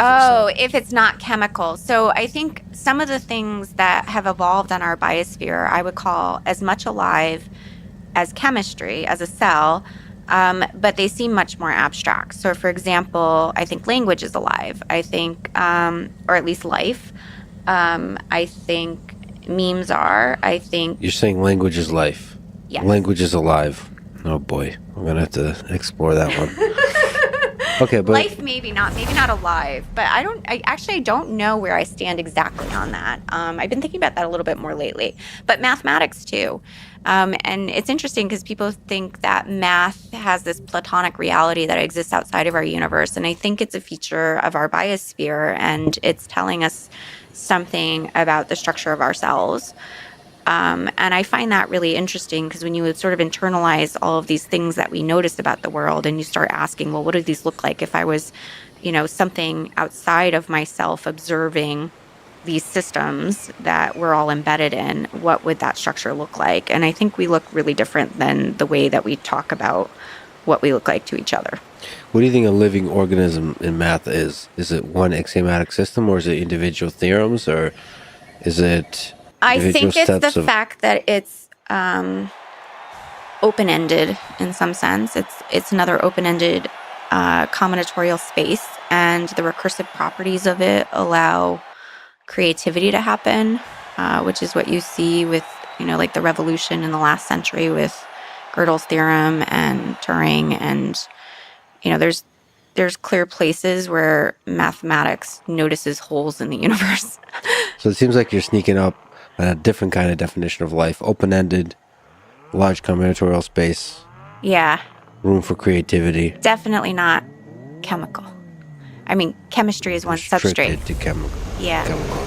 Okay, what about the third thing, which I think would be the hardest, because you probably like it the most, is evolution or selection? Well, specifically, it's Darwinian evolution. Darwinian. And I think Darwinian evolution is a problem. But the reason that definition is a problem is not because evolution is in the definition, but because the implication is that, most people would want to make is that an individual is alive.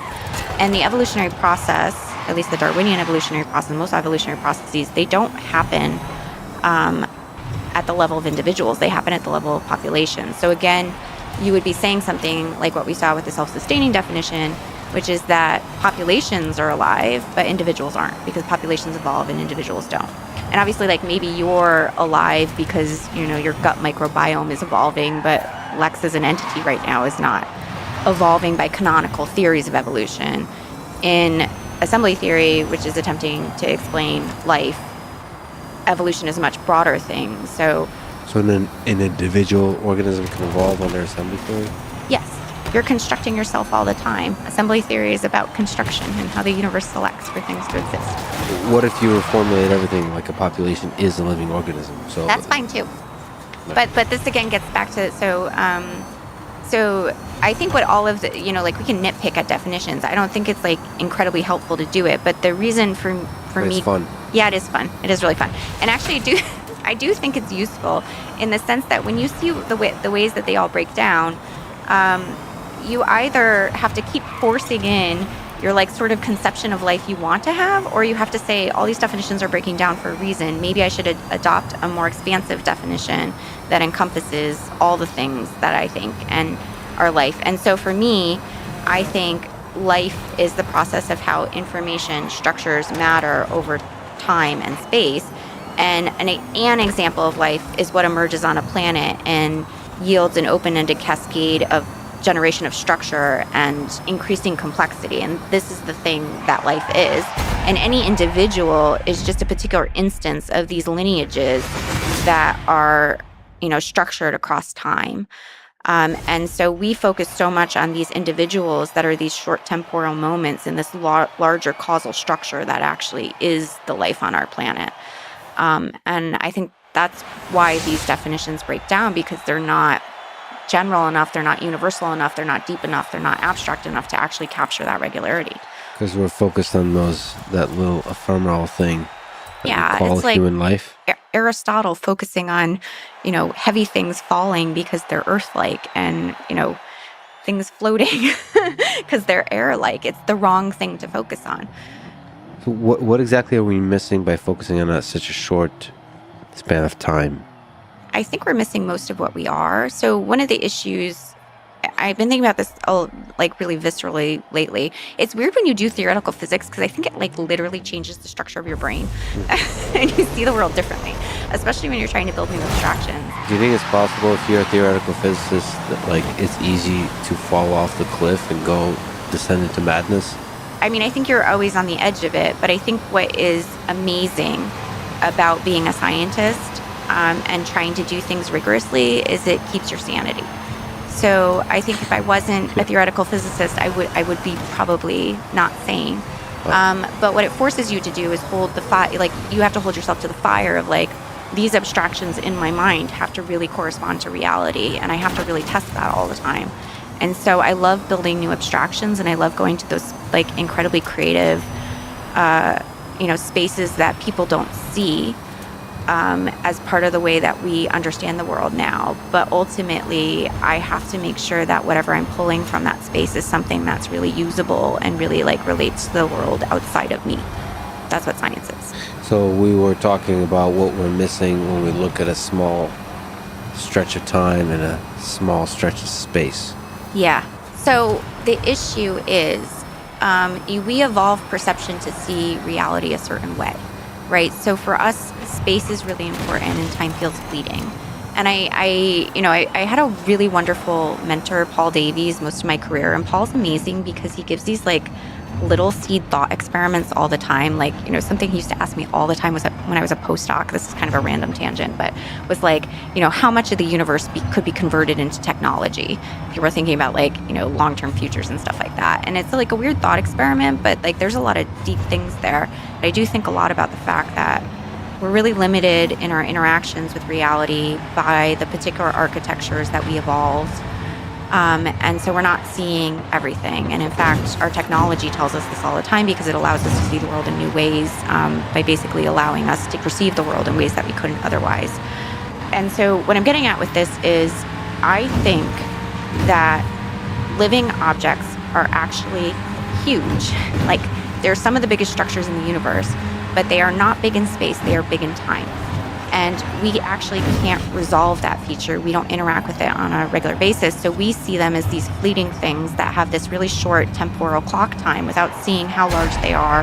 When I'm saying time here, I really like the way that people could picture it is in terms of causal structure. So if you think about the history of the universe to get to you, and you imagine that that entire history is you, that is the picture I have in my mind when I look at every living thing. So you have a tweet for everything. You tweeted. Doesn't everyone? You have a lot of poetic, profound tweets. Sometimes Thank you. They're puzzles that take a long time to figure out. Well, you know what it is? The trick is, the reason they're hard to write is because it's compressing a very deep idea into a short amount of space. And I really like doing that intellectual exercise because I find it productive for me. Yeah, it's a very interesting kind of compression algorithm, though. Yeah, I like language. I think it's really fun to play with. Yeah, I wonder if AI can decompress it. It'd be I think I would like to try this, but I think I use language in certain ways that are non-canonical, and I do it very purposefully. And it would be interesting to me how AI would interpret it. Yeah, your tweets would be a good Turing test for superintelligence. Anyway, you tweeted that things only look emergent because we can't see time. Mm-hmm. So if we could see time, what would the world look like? You're saying you would be able to see everything that an object has been, every step of the way that led to this current moment, and all the interactions that required to make that evolution happen. So you would see this gigantic tail. The universe is far larger in time than it is in space. Yeah. And this planet is one of the biggest things in the universe. Also, the more complexity, the bigger. Yeah. So like technosphere. Technosphere. I think the modern technosphere is the largest object in time in the universe that we know about. And when you say technosphere, what do you mean? I mean the global integration of life and technology on this planet. So all the technological things we created. Mm-hmm. But I don't think of them as separate. They're like very integrated with the structure that generated them. So you can almost imagine it like time is constantly bifurcating, and it's generating new structures, and these new structures are, you know, locally constructing the future. And so things like you and I are very close together in time because we didn't diverge like very early in the history of the universe. It's very recent. And I think this is one of the reasons that we can understand each other so well and we can communicate effectively. And I might have some sense of what it feels like to be you. But, you know, other organisms bifurcated from us in time earlier. This is just the concept of phylogeny, right? But if you take that deeper and you really think about that as the structure of the physics that generates life, and you take that very seriously, all of that causation is still bundled up in the objects we observe today. And so so you and I are close in this temporal structure, but we're also and we're so close because we're really big, and we only are very different in sort of like the most recent moments in the time that's like embedded in us. It's hard to use words to visualize what's in minds. I have such a hard time with this sometimes. I'm like, I actually was thinking on the way over here. I was like, you know, you have pictures in your brain, and then they're hard to put into words. But I realized I always say I have a visual, but it's not actually I have a visual, it's I have a feeling. Because oftentimes I cannot actually draw a picture in my mind for things that I say. But sometimes they go through a picture before they get to words. But I like experimenting with words because I think they help paint pictures. Yeah, it's again some kind of compressed feeling that you can query to get a sense of the bigger visualization that you have in mind. It's just a really nice compression. But I think the idea of this object that in it contains all the information about the history of an entity that you see now, just trying to visualize that is pretty cool. Yeah. I mean, obviously the mind breaks down quickly as you step seconds and minutes back in time. But for sure. I guess it's just a gigantic object. Yeah, we're supposed to be thinking about. Yeah, I think so. And I think this is one of the reasons that we have such an ability to abstract as humans, because we are so gigantic that like the space that we can go back into is really large. So like the more abstract you're going, like the deeper you're going in that space. But in that sense, aren't we fundamentally all connected? Yes. And this is why the definition of life cannot be the individual. It has to be these lineages because they're all connected, they're interwoven, and they're exchanging parts all the time. Yeah, so that maybe there's certain aspects of those lineages that can be lifelike. They can be characteristics that can be measured, like with assembly theory, that have more or less life. But they're all just fingertips of a much bigger object. Yeah, I think life is very high dimensional. And in fact, I think you can be alive in some dimensions and not in others. Like if you could project all the causation that's in you, in some features of you, you know, very little causation is required, and like very little history. And in some features, a lot is. So it's quite difficult to take this really high dimensional, very deep structure and project it into things that we really can understand and say, like, this is the one thing that we're seeing, because it's not one thing. It's funny we're talking about this now, and I'm slowly starting to realize one of the things I saw when I took ayahuasca, afterwards actually, so the actual ceremony is 4 or 5 hours, but afterwards you're still riding whatever the thing that you're riding. And I got a chance to afterwards hang out with some friends and just shoot the shit in the forest, and I get to see their faces and what was happening with their faces and their hair is I would get this interesting effect. First of all, everything was beautiful, and I just had so much love for everybody, but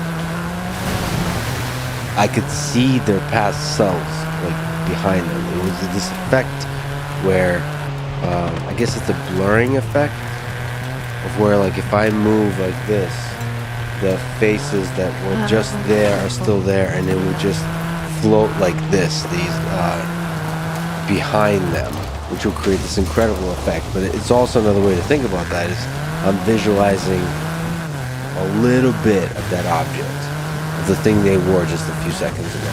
Yeah. It's a cool little effect. That's very cool. And now it's like giving it a bit more profundity to the effect that was just beautiful aesthetically, but it's also beautiful from a physics perspective, because that is a past self. I get a little glimpse at the past selves that they were, but then you take that to its natural conclusion, not just a few seconds ago, but just to the beginning of the universe, and you can probably get to that years, get down that lineage. It's crazy that there's billions of years inside of all of us. All of us. Yeah. And then we connect, obviously. Yeah. Not too long ago. Yeah. You mentioned just the technosphere, and you also wrote that the most alive thing on this planet is our technosphere. Yeah. Why is the technology we create a kind of life form? Why are you seeing it as life?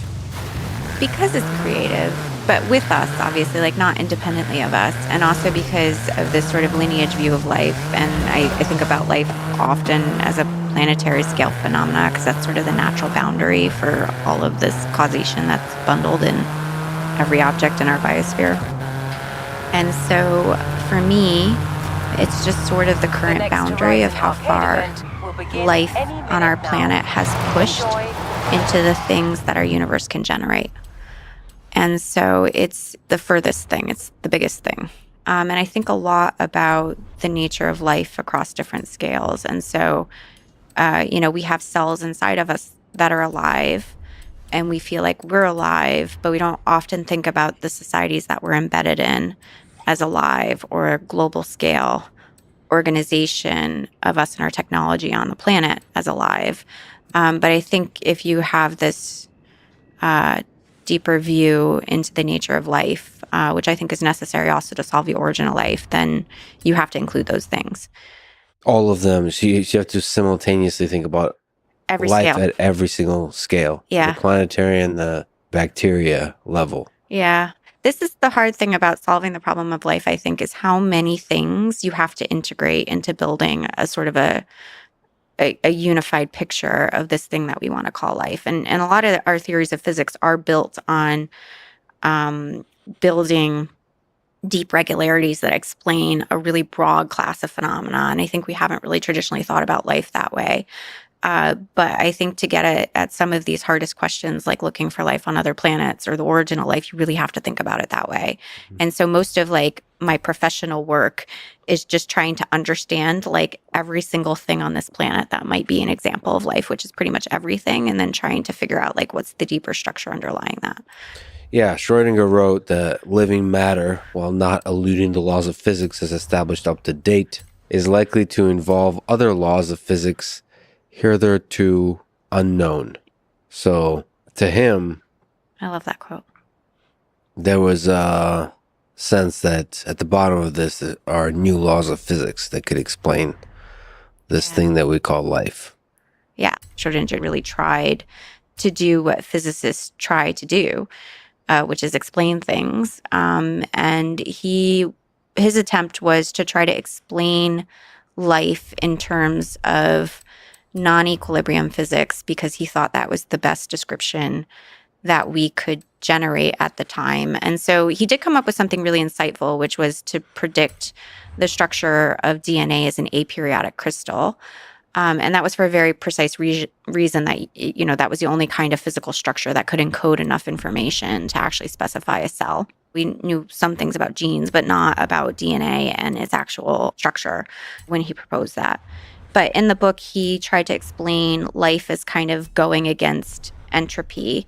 And so some people have talked about it as like Schrödinger's paradox. How can life persist when the second law of thermodynamics is there?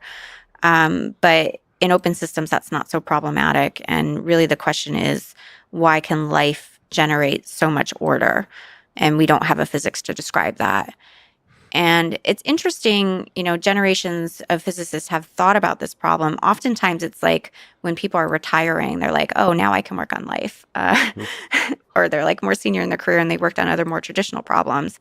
And there's still a lot of impetus in the physics community to think that non-equilibrium physics will explain life. But I think that's not the right approach. I don't think ultimately the solution to what life is there. And I don't really think entropy has much to do with it unless it's entirely reformulated. Well, because you have to explain how interesting order, how complexity emerges from the soup, Yes, from randomness. from randomness. Physics currently can't do that. No, physics hardly even acknowledges that the universe is random at its base. We like to think we live in a deterministic universe and everything's deterministic, but I think that's probably, an artifact of the way that we've written down laws of physics since Newton invented modern physics in his conception of motion and gravity, which, he formulated laws that had initial conditions and fixed dynamical laws. And that's been sort of become the standard canon of how people think the universe works and how we need to describe any physical system is with an initial condition and a law of motion. And I think that's not actually the way the universe really works. I think it's a good approximation for the kind of systems that physicists have studied so far. And I think it will radically fail in the long term at describing reality at its more basal levels. I'm not saying there's a base. I don't think that reality has a ground, and I don't think there's a theory of everything, but I think there are better theories, and I think there are more explanatory theories, and I think we can get to something that explains much more than the current laws of physics do. When you say theory of everything, you mean like everything?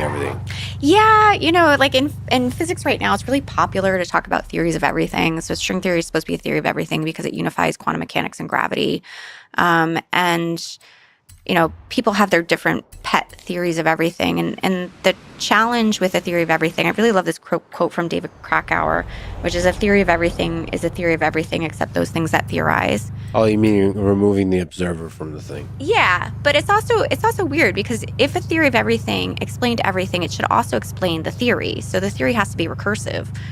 And none of our theories of physics are recursive. So it's just it's a weird concept. Yeah, but it's very difficult to integrate the observer into a theory. I don't think so. I think you can build a theory acknowledging that you're an observer inside the universe. But it doesn't become recursive in that way. And that's you're saying it's possible to make a theory that's okay with that? I think so. I mean, I don't think there's always going to be the paradox of another meta level you could build on the meta level, right? So like if you assume this is your universe and you're the observer outside of it, you have some meta description of that universe, but then you need a meta description of you describing that universe, right? So, this is one of the biggest challenges that we face, being observers inside our universe, and also, why the paradoxes and the foundations of mathematics and any place that we try to have observers in the system or a system describing itself show up.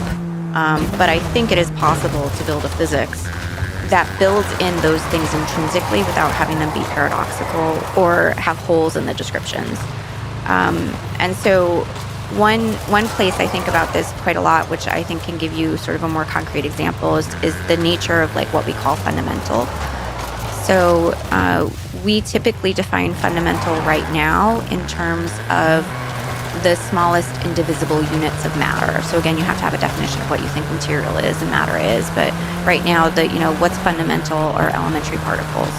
And we think they're fundamental because we can't break them apart further. And obviously we have theories like string theory that, if they're right, would replace the current description of what's the most fundamental thing in our universe by replacing it with something smaller. But we can't get to those theories because we're technologically limited. And so if you look at this from a historical perspective and you think about explanations changing as physical systems like us learn more about the reality in which they live, we once considered atoms to be the most fundamental thing.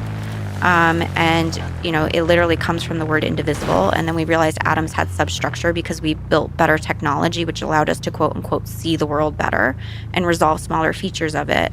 And then we built even better technology, which allowed us to see even smaller structure and get down to the standard model particles. And we think that there might be structure below that, but we can't get there yet with our technology. So what's fundamental, the way we talk about it in current physics, is not actually fundamental. It's the boundaries of what we can observe in our universe, what we can see with our technology. And so if you want to build a theory that's about us and about what's inside the universe that we can observe, not what's at the boundary of it, you need to talk about objects that are in the universe that you can actually break apart to smaller things. So I think the things that are fundamental are actually the constructed objects. They're the ones that really exist and you really understand their properties because you know how the universe constructed them, because you can actually take them apart. You can understand the intrinsic laws that built them. But the things at the boundary are just at the boundary. They're evolving with us, and we'll learn more about that structure as we go along. But really, if we want to talk about what's fundamental inside our universe, we have to talk about all these things that are traditionally considered emergent, but really just structures in time that have causal histories that constructed them and, are really actually what our universe is about. So we should focus on the construction methodology as the fundamental thing. Do you think there's a bottom to the smallest possible thing that makes up the universe? I don't see one. And it'll take way too long. It'll take longer to find that than it will to understand the mechanism that created life. I think so, yeah. I think for me, the frontier in modern physics, where the new physics lies, is not in high energy particle physics. It's not in quantum gravity. It's not in any of these sort of traditionally sold, this is going to be the newest, deepest insight we have into the nature of reality. It is going to be in studying the problems of life and intelligence and the things that are sort of also our current existential crises as a civilization or a culture that's going through an existential trauma of inventing technologies that we don't understand right now. The existential trauma and the terror we feel that technology might somehow destroy us meaning living, intelligent living organisms. Right. Yet we don't understand what that even means. Well, humans have always been afraid of our technologies, though, right? So it's kind of a fascinating thing that every time we invent something we don't understand, it takes us a little while to catch up with it. I think also in part humans kind of love being afraid. Yeah, we love being traumatized. It's weird. We want to learn more, and then when we learn more, it traumatizes us. I never thought about it this before, but I think this is one of the reasons I love what I do is because it traumatizes me all the time. That sounds really bad. But what I mean is, I love the shock of, realizing that, coming to understand something in a way that you never understood it before.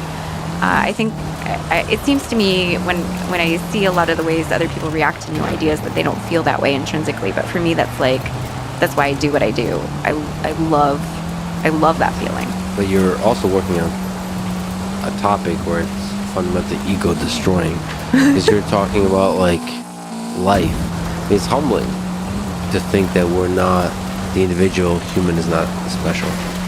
Yeah. And you're very viscerally exploring that. Yeah, I'm trying to embody that because I think you have to live the physics to understand it. But there's a great quote about Einstein. I don't know if this is true or not, that he once said that he could feel like the beam in his belly. And I think, but I think you got to think about it though, right? If you're a really deep thinker and you're really thinking about reality that deeply, and you are part of the reality that you're trying to describe, you feel it. You really feel it. That's what I was saying about you're always walking along the cliff. And if you fall off, you're falling into madness. Yes, it's a constant descent in madness. The fascinating thing about physicists and madness is that you don't know if you've fallen off the cliff. Yeah, you don't know. That's the cool thing. I rely on other people to tell me. Actually, this is very funny because I have these conversations with my students often. They're worried about going crazy. And I have to reassure them that one of the reasons they'll stay sane is by trying to work on concrete problems. Going crazy or waking up? I don't know which one it is. Yeah. So what do you think is the origin of life on Earth? And how can we talk about it in a productive way? The origin of life is this boundary that the universe can only cross if a structure that emerges can reinforce its own existence, which is self-reproduction, autocatalysis, things people traditionally talk about. But it has to be able to maintain its own existence against this sort of randomness that happens in chemistry and this randomness that happens in the quantum world. And it's in some sense the emergence of a deterministic structure that says, I'm going to exist and I'm going to keep going. But pinning that down is really hard. We have ways of thinking about it in assembly theory that I think are pretty rigorous. And one of the things I'm really excited about is trying to actually quantify in an assembly theoretic way when the origin of life happens. But the basic process I have in mind is a system that has no causal contingency, no constraints of objects basically constraining the existence of other objects or forming or allowing the existence of other objects. And so that sounds very abstract, but like you can just think of like a chemical reaction can't happen if there's not a catalyst, for example, or a baby can't be born if there wasn't a parent. So there's a lot of causal contingency that's necessary for certain things to happen. So you think about this sort of unconstrained random system, there's nothing that reinforces the existence of other things. So the sort of resources just get washed out in all of these different structures, and none of them exist again, or they just, they're not very complicated if they're in high abundance.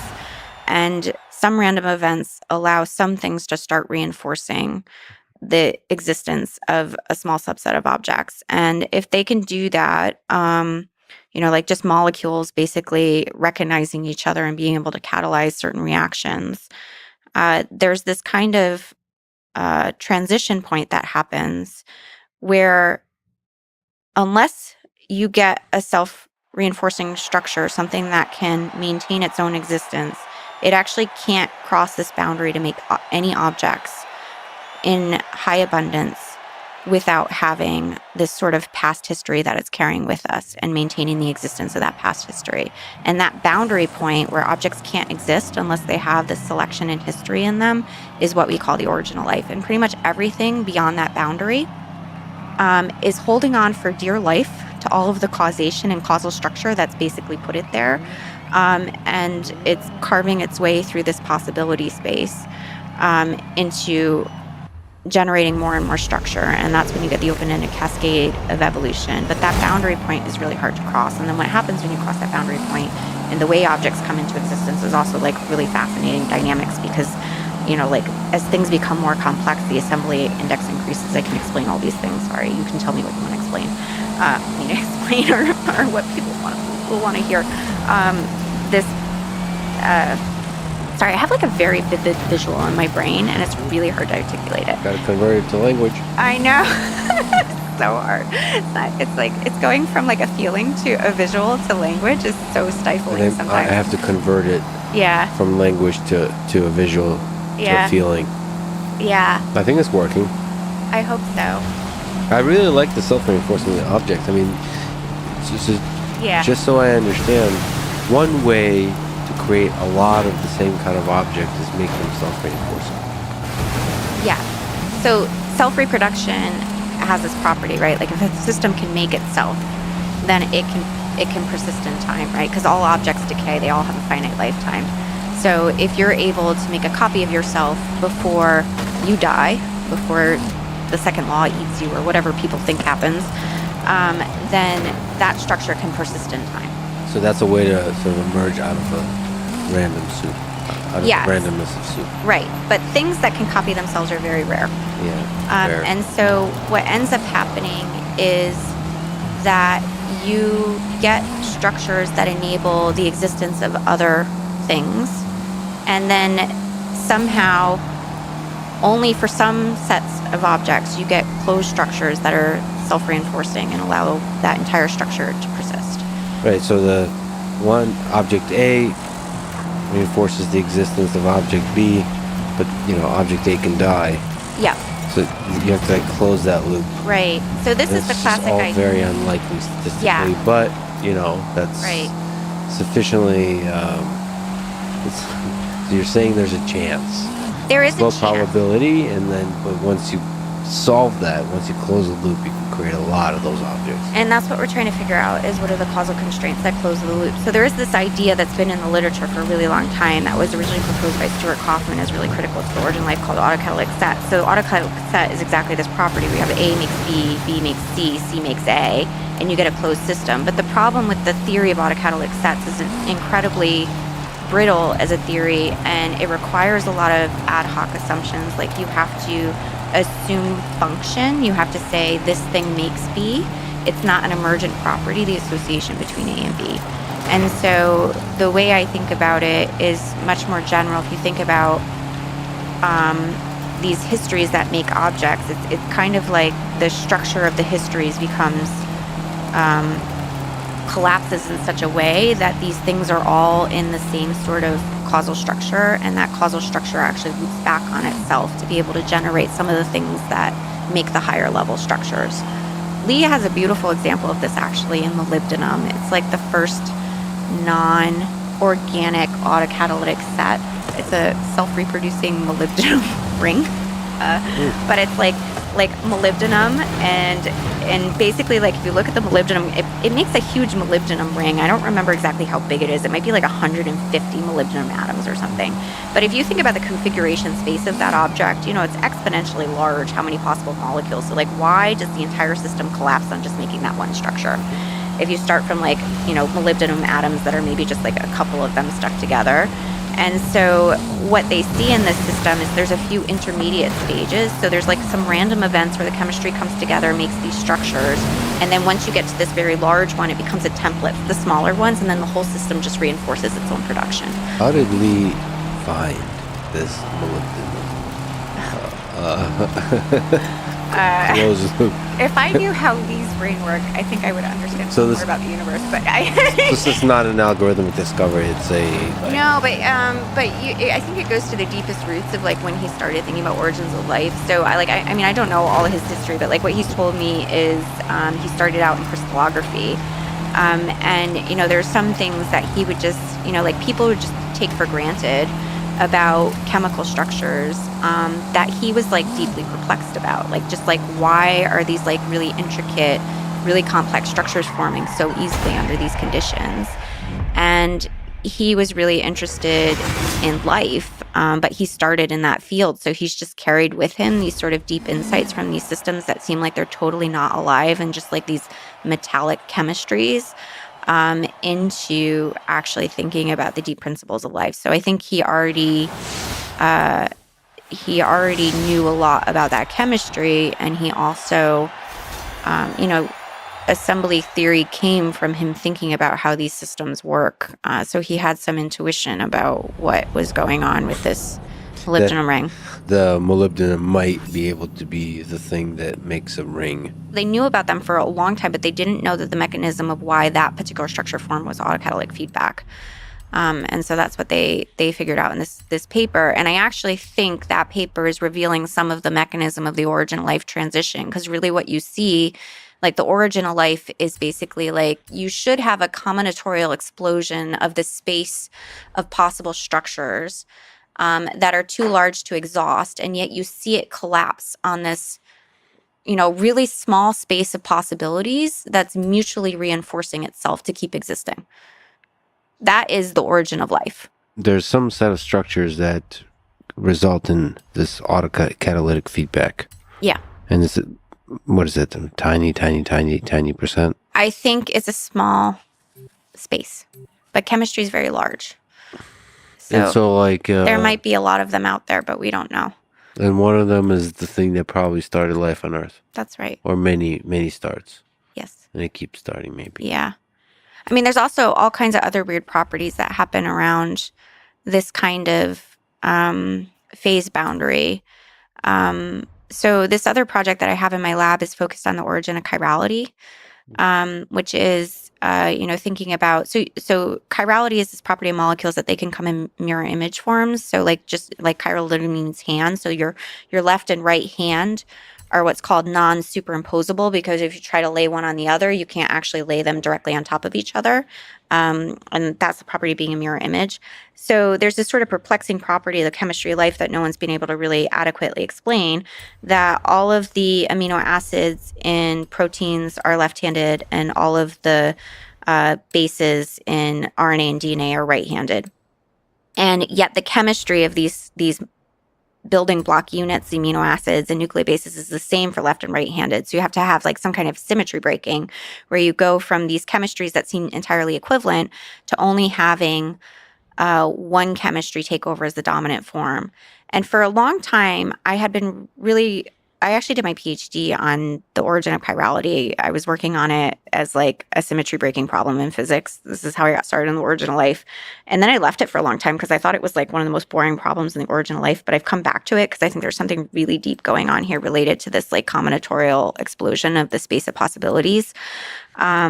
but just to get to that point, like this feature of this handedness has been the main focus, but people take for granted the existence of chiral molecules at all, that this property of having a handedness, and they just assume that, you know, like it's just a generic feature of chemistry. But if you actually look at molecules, if you look at chemical space, which is like the space of all possible molecules that people can generate, and you look at small molecules, things that have less than about 7 to 11 heavy atoms, so things that are not hydrogen, almost every single molecule in that space is achiral, like doesn't have a chiral center. So it would be like a spoon. A spoon doesn't have like it's the same as its mirror image. It's not like a hand that's different than its mirror image. But if you get to like this threshold boundary, above that boundary, almost every single molecule is chiral. So you go from a universe where almost nothing has a mirror image form, there's no mirror image universe of possibilities, to this one where every single structure has pretty much a mirror image version. And what we've been looking at in my lab is that it seems to be the case that the origin of life transition happens around the time when you start accumulating. You push your molecules to a large enough complexity that chiral molecules become very likely to form. And then